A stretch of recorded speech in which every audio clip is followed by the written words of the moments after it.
Do you want more success, more growth, more results?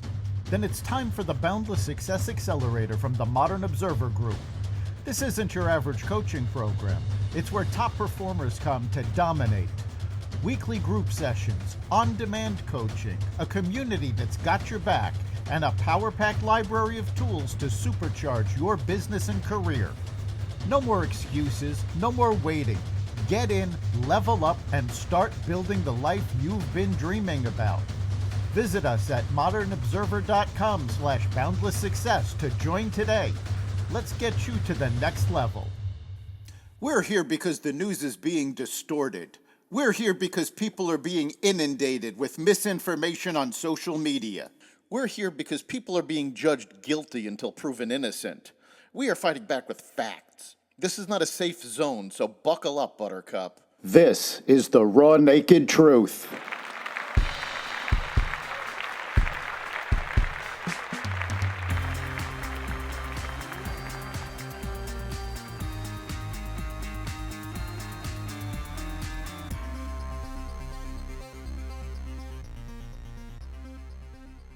More executive orders, an ICE crackdown, Democrats join Doge, and more. Welcome to the Raw Naked Truth. I'm your host, Eric Lopkin, and here's the news you need to know. Over a dozen victims of the Pacific Palisades fire are suing a Los Angeles public utility company for failures they say contributed to the fire's devastation.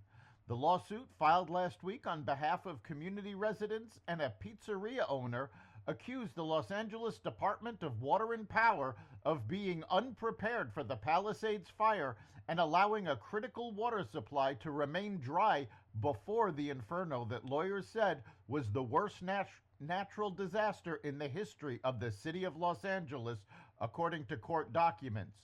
The water supply system servicing Pacific Palisades failed miserably, leaving residents and firefighters with little to no water to fight the blaze. Roger Bell, an attorney representing one of the Palisades fire survivors and whose own family lost their home to wildfire in 2020, said in a statement. Democrats have named their members to serve on the House Oversight Subcommittee for the Department of Government Efficiency, also known as DOGE, and warned they will fight back against cuts to critical federal programs.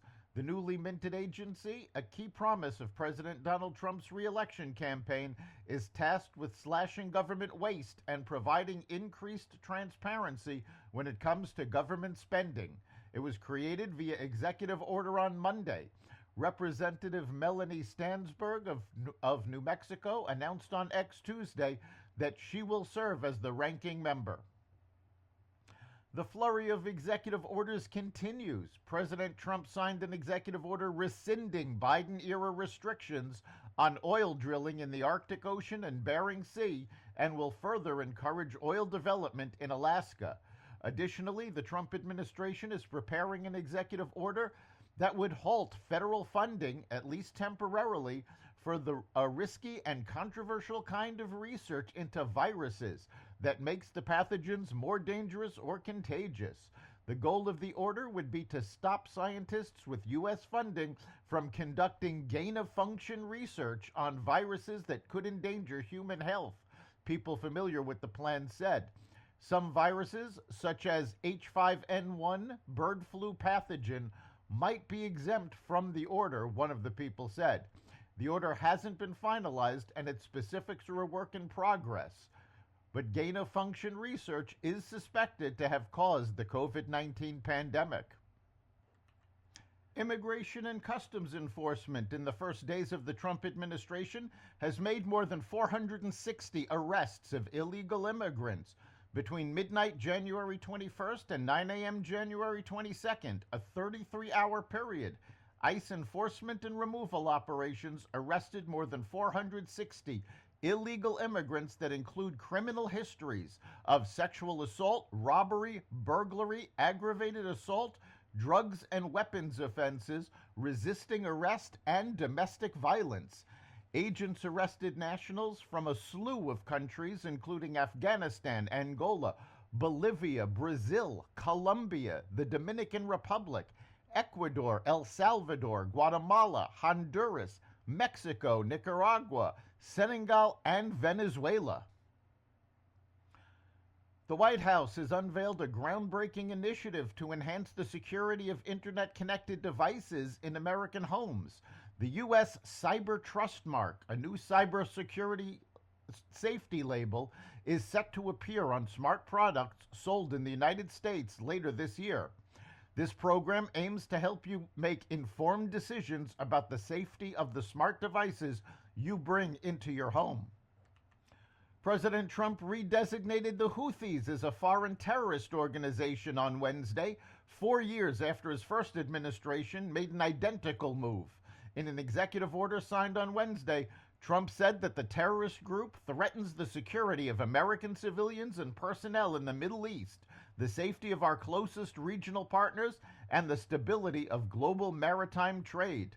Supported by Iran's Islamic Revolutionary Guard Corps, which arms and trains terrorist organizations worldwide, the Houthis have fired at U.S. Navy warships dozens of times since 2023, endangering American men and women in uniform, the order noted. Trump also documented that numerous attacks that the terrorist group has conducted over the years, including multiple attacks on civilian airports in Saudi Arabia, the deadly January 2022 attacks on the United Arab Emirates, and more than 300 projectiles fired at Israel since October 2023. To counter the perceived threat of terror from Iran and jihadi groups, South Africa's chief rabbi is setting up a specialist task force.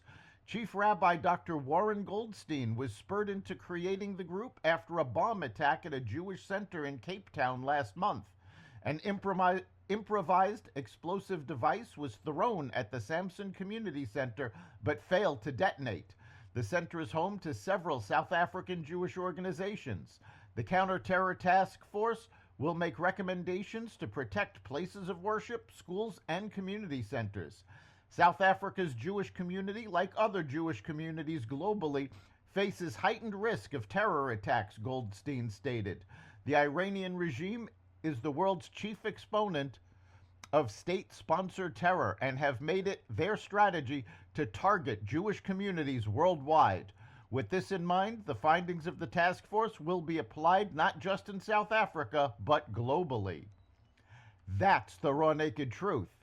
You can catch every episode of the Raw Naked Truth at xvadio.com, the Apple Podcast app, YouTube, Rumble, Spotify, iHeartRadio, Audible, Amazon Music, and other platforms that respect freedom of speech. We'll see you next time.